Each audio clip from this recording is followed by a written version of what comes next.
British immigration के कठोर नियमों के बावजूद कुछ लोग ऐसे चोर रास्ते ढूंढ लेते हैं जो किसी की कल्पना से भी परे हैं। ब्रिटेन की धुंधली गलियों और आलीशान दिखने वाली इमारतों के पीछे एक ऐसा खौफनाक और सोची समझी साजिश का खेल चल रहा है जिसे देखकर किसी भी हिंदुस्तानी का खून खौल उठेगा। यहाँ हुनर की जगह मक्कारी ने ले ली है और मेहनत की जगह निकाह वीज़ा का काला धंधा चल रहा है। जब टैलेंट के दम पर सरहद पार करना नामुमकिन हो जाता है तो ये लोग अपनी ही सगी कज़न बहनों को एक सीढ़ी की तरह इस्तेमाल करते हैं। ये कोई इक्का दुक्का मामला नहीं बल्कि एक पूरी इंडस्ट्री बन चुकी है। अपनी ही चचेरी या ममेरी बहन से निकाह करना, उसे स्पॉस वीज़ा पर ब्रिटेन लाना, यह सब एक सोची समझी योजना का हिस्सा है। जैसे ही उसे वहाँ की नागरिकता या रेजिडेंसी मिल जाए, उसे तलाक का कागज़ थमा देना और फिर से पाकिस्तान जाकर दूसरी कज़िन से निकाह करना। यह चेन माइग्रेशन का ऐसा घटिया चक्रव्यूह है जिसने ब्रिटिश इमिग्रेशन सिस्टम की धज्जियाँ उड़ा दी हैं। कानून की आंखों में धूल झोंकना अब इनका पेशा बन चुका है। मैंने खुद ऐसे मंजर देखे हैं जहाँ एक ही आदमी की 4 बीवियाँ हैं, 3 को कागज़ों पर तलाक दिया जा चुका है ताकि वे सिंगल मदर बन सकें। ब्रिटिश सरकार से अलग अलग काउंसिल हाउस और भारी भरकम भत्ते वसूलना इनका मुख्य लक्ष्य है। ये टैक्स पेयर्स के पैसों पर पलने वाली एक ऐसी फौज है जो सिस्टम को दीमक की तरह छाट रही है। एक तरफ भारत के IT प्रोफेशनल्स और डॉक्टर्स अपनी काबिलियत के दम पर दुनिया में तिरंगा फहरा रहे हैं और दूसरी तरफ ये लोग बिना किसी हुनर के सिर्फ धोखेबाजी और रिश्तों की मंडी सजाकर अपना घर भर रहे हैं। ये सर्वाइवल नहीं बल्कि एक विकसित देश के संसाधनों की खुली डकैती है, जहां मोहब्बत सिर्फ एक नाटक है, शादी सिर्फ एक पासपोर्ट हासिल करने का जरिया बनकर रह गई है। क्या यही है आधुनिक समाज का कड़वा सच? अब बात करते हैं उस अंतरराष्ट्रीय धोखे की जो ब्रिटेन की हर हाई स्ट्रीट पर एक मास्टरमाइंड स्कैम की तरह चल रहा है। दोस्तों, जब आप ब्रिटेन की चकाचौंध भरी सड़कों पर निकलते हैं तो आपको हर मोड़ पर नमस्ते इंडिया, ताजमहल डिलाइट्स या असली बॉम्बे जायका जैसे नाम चमकते हुए दिखेंगे। लेकिन रुकिए, क्योंकि इन सुनहरे अक्षरों के पीछे एक ऐसा कड़वा सच छिपा है जो हर हिंदुस्तानी का खून खौला देगा। हकीकत यह है कि इन इंडियन रेस्टोरेंट्स के किचन में खड़ा मालिक कोई हिंदुस्तानी नहीं बल्कि सरहद पार का वो पड़ोसी है जो अपनी असली पहचान बताने से थर थर कांपता है। यह सिर्फ व्यापार नहीं बल्कि दुनिया की सबसे बड़ी पहचान की चोरी है। यह एक प्रमाणित तथ्य है कि ब्रिटेन में हजारों ऐसे रेस्टोरेंट्स हैं जो दिन रात भारत का नाम बेचकर अपनी जेबें भर रहे हैं। क्यों? क्योंकि इन्हें अच्छी तरह पता है कि वैश्विक स्तर पर पाकिस्तान की साख मिट्टी में मिल चुकी है। उन्हें मालूम है कि अगर उन्होंने दुकान पर अपना असली नाम लिखा तो शायद कोई गोरा उनके दरवाजे की तरफ देखेगा भी नहीं। इसलिए ये लोग चालाकी से भारत की सदियों पुरानी सांस्कृतिक विरासत और हमारे विश्व प्रसिद्ध खाने की साख का इस्तेमाल करते हैं। यह एक मुल्क की पूरी आइडेंटिटी पर डाका डालने जैसा है।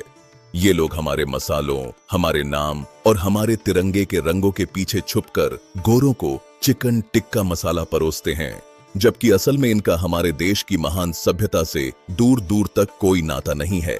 सोचिए कितनी बड़ी विडंबना है। एक तरफ उनका देश भारत के खिलाफ जहर उगलता है और दूसरी तरफ उसी भारत के नाम की रोटी तोड़कर ये विदेशों में अपनी गुजर बसर कर रहे हैं। यह उनकी मजबूरी भी है और मक्कारी भी। जब इनके पास अपना कोई गौरवशाली इतिहास नहीं है, अपनी कोई अलग पहचान नहीं है, तो ये उधार की पहचान ओढ़कर जीने को मजबूर हैं। यह एक ऐसा माया जाल है जहां ग्राहक को लगता है कि वो भारतीय संस्कृति का अनुभव कर रहा है, जबकि पर्दे के पीछे वही पुरानी फितरत काम कर रही होती है। यह पहचान का वो काला बाजार है जहां एक पूरा समुदाय सिर्फ इसलिए अपना वजूद मिटा देता है ताकि भारत की चमक के पीछे छुपकर सरवाइव कर सके। यह हर हिंदुस्तानी के लिए जागने का वक्त है कि कैसे हमारी मेहनत और हमारे पूर्वजों के नाम का इस्तेमाल करके ये लोग अपनी झूठी सल्तनत खड़ी कर रहे हैं। अब बात करते हैं उस ग्रैंड फिनाले की जहां मक्कारी और ढोंग की सारी हदें पार हो जाती हैं।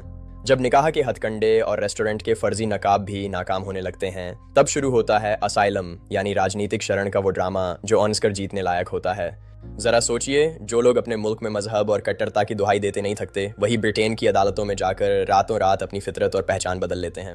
ये गोरे जजों के सामने घुटनों के बल बैठकर घड़ियाली आंसू बहाते हुए दावा करते हैं कि वे गे हैं या किसी ऐसे पंथ से हैं जिसका उनके देश में कत्लेआम हो रहा है। वे चिल्ला चिल्ला कर कहते हैं कि अगर हमें वापस भेजा गया तो हमें मार दिया जाएगा।